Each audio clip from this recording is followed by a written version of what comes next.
Bismillahirrahmanirrahim. Assalamualaikum warahmatullahi wabarakatuh. Perkenalkan, nama saya Saiful Sayyege, Stambuk B20111967. Saya dari Universitas Tadulako, Fakultas Ilmu Sosial dan Ilmu Politik, jurusan Sosiologi. Pada kesempatan ini saya akan menyampaikan beberapa hal mengenai sosiologi kependudukan. Untuk mempersingkat waktu, langsung saja ke materinya. Sosiologi kependudukan merupakan salah satu subilmu dalam sosiologi. Pada dasarnya, sosiologi kependudukan merupakan konsentrasi sosiologi yang lebih spesifik mengkaji fenomena kependudukan dalam masyarakat. Sosiologi kependudukan tidak jauh berbeda dengan studi kependudukan atau yang biasa disebut dengan ilmu kependudukan. Hanya saja sosiologi kependudukan lebih fokus pada konteks sosiologi atau masyarakatnya saja. Sosiologi kependudukan adalah ilmu yang mempelajari dinamika kependudukan meliputi ukuran, struktur, dan distribusi penduduk, serta bagaimana jumlah penduduk berubah setiap waktu akibat kelahiran, kematian, migrasi, dan serta penuaan.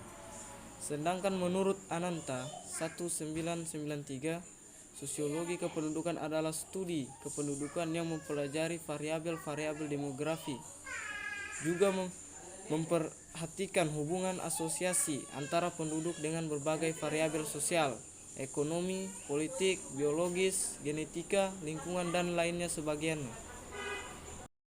Berdasarkan kedua pengertian sosiologi kependudukan di atas, disimpulkan bahwa sosiologi kependudukan merupakan ilmu yang mempelajari tentang fenomena dan masalah-masalah kependudukan meliputi ukuran, struktur, dan distribusi penduduk yang berkaitan dengan situasi sosial di dalam masyarakat.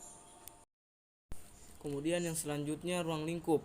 Pada dasarnya, ruang lingkup dari sosiologi kependudukan tidak jauh berbeda dengan disiplin ilmu lain seperti demografi.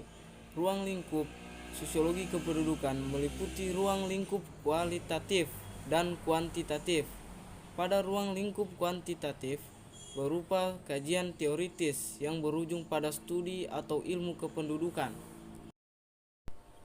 Sedangkan pada ruang lingkup kuantitatif berupa kajian statistik yang di dalamnya ada di dalam demografi murni atau demografi terapan.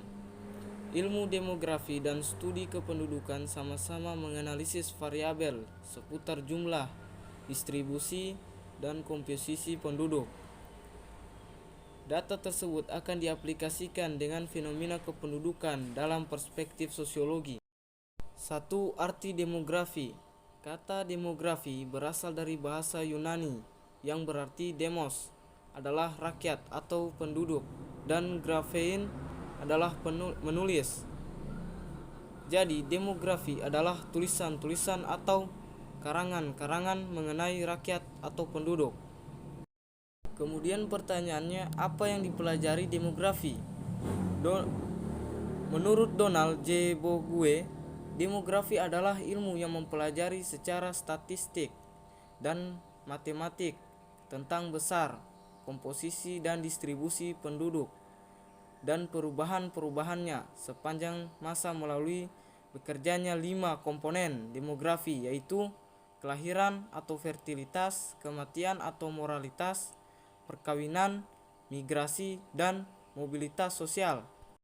Kemudian ada pula yang mengemukakan bahwa komponen penduduk itu ada atau hanya 4, yakni fertilitas atau kelahiran, moralitas atau kematian, in-migration atau migrasi masuk, dan out-migration atau migrasi keluar. Singkatnya, selisih antara kelahiran dan kematian disebut reproduktif change, perubahan reproduksi, atau natural initiation, pertumbuhan alamiah. Selisih antara in-migration dan out-migration disebut net migration atau migrasi neto. Maka kedua hal di atas adalah hal-hal yang akan mempengaruhi pertumbuhan penduduk, dikenal dengan rumus pertumbuhan alamiah penduduk. Tujuan penggunaan demografi yang pertama, mempelajari kuantitas dan distribusi penduduk dalam suatu daerah tertentu. Yang kedua, menjelaskan pertumbuhan masa lampau, penurunannya dan persebarannya dengan sebaik-baiknya dengan data yang tersedia. Yang ketiga, mengembangkan hubungan sebab akibat antara perkembangan penduduk dengan bermacam-macam aspek organisasi sosial. Yang keempat, mencoba meramalkan pertumbuhan penduduk di masa yat dan kemungkinan konsekuensinya. Kemudian masalah-masalah kependudukan di Indonesia yaitu 1. Jumlah penduduk besar. 2. Pertumbuhan penduduk cepat. 3. Persebaran penduduk tidak merata. Yang keempat, kualitas penduduk rendah. Yang kelima, komposisi penduduk sebagian besar berusia muda. Kemudian saya akan menjelaskan tentang ruang lingkup sosiologi kependudukan. Demografi merupakan ilmu yang mengkaji tentang penduduk. Istilah pertama kali dilontarkan oleh A. Shelley Guillard tahun 1855. Demografi semula hanya mencatat beberapa jumlah penduduk yang lahir, yang pindah dan mati untuk dilaporkan dalam bentuk angka. Ini yang termasuk demografi formal atau demografi teknik. Oleh karena itu, demografi formal untuk dibatasi membicarakan penduduk dalam bentuk ukuran matematik. Demografi formal makin berkembang seperti tidak hanya melaporkan variabel proses demografi yaitu fertilitas, mobilitas, dan moralitas, namun berkembang menjadi hitungan statistik yang lebih maju seperti memperhitungkan harapan hidup, estimasi penduduk, tabel kematian, dan sebagiannya. Demografi formal yaitu proses dan masalah sosial. Kelvin Goldisheide tahun 1971 menyatakan model-model formal nampaknya elegan, bagus, dan praktis, akan tetapi jarang memberikan pengertian mendalam secara ilmiah dalam kehidupan sosial yang berhubungan dengan dari pola dan proses kependudukan. Dalam hal ini bisa jadi proses sosial berpengaruh terhadap proses demografis atau sebaliknya, proses demografis berpengaruh terhadap proses sosial. Hal ini belum tersentuh oleh kajian demografi formal yang cenderung berfokus pada statistik penduduk.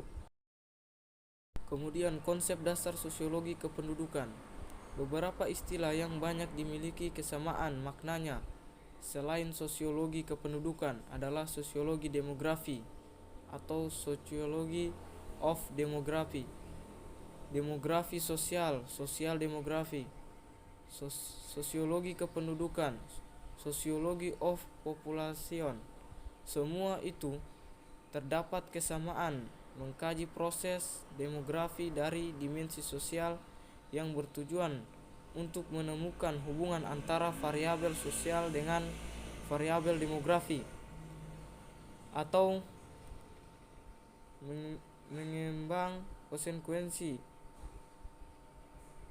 proses demografi dan memiliki tentitiati menganalisis dan menginterpretasikan data demografi secara rumit dan terpercaya. Kemudian hubungan sosiologi dengan demografi. Sosiologi dan demografi merupakan dua disiplin ilmu. Sosiologi merupakan ilmu yang termasuk muda, mulai dikembangkan pada abad 19 oleh A. Comte, H. Spencer, L.W.F. Ward, E. Durkheim, T. Piaget, dan sebagiannya. Sosiologi adalah ilmu yang mempelajari interaksi sosial antara individu dan kelompok, struktur sosial, proses sosial, dan perubahan sosial. Demografi memberikan deskripsi atau data jumlah, golongan, komposisi, dan struktur penduduk. Sosiologi dan demografi merupakan suatu sistem ilmu di mana struktur penduduk merupakan karakteristik masyarakat yang menjadi kajian sosiologi. sehingga sulit dibedakan secara ekstrem antara sosiologi dengan demografi. Keduanya mempunyai manfaat berbeda pada fokus kajian di antara faktor sosiologis dengan faktor demografis. Faktor sosiologis dengan faktor demografis mempunyai keterkaitan baik langsung atau tidak langsung yang ditujukan melalui hasil penelitian. Yang berikut argumentasi dan kerangka kerja. Argumentasi merupakan alasan yang memperkuat atau mendukung suatu gagasan. Alasan bisa berupa penalaran akal sehat atau berdasarkan bukti empiris.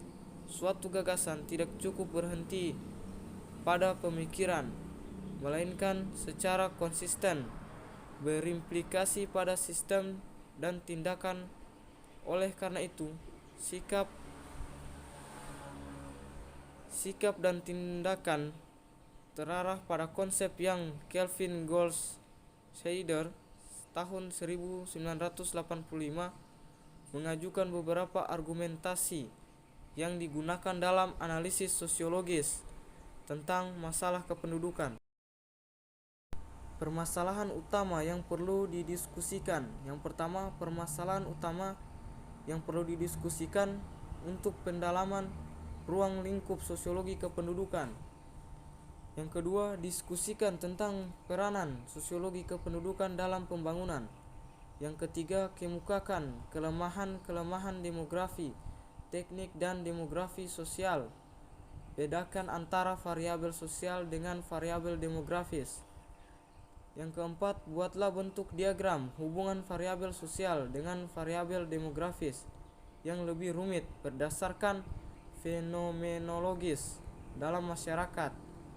Yang terakhir atau yang kelima, kemukakan objek sosiologi kependudukan.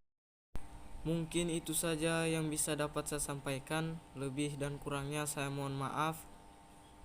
Assalamualaikum warahmatullahi wabarakatuh.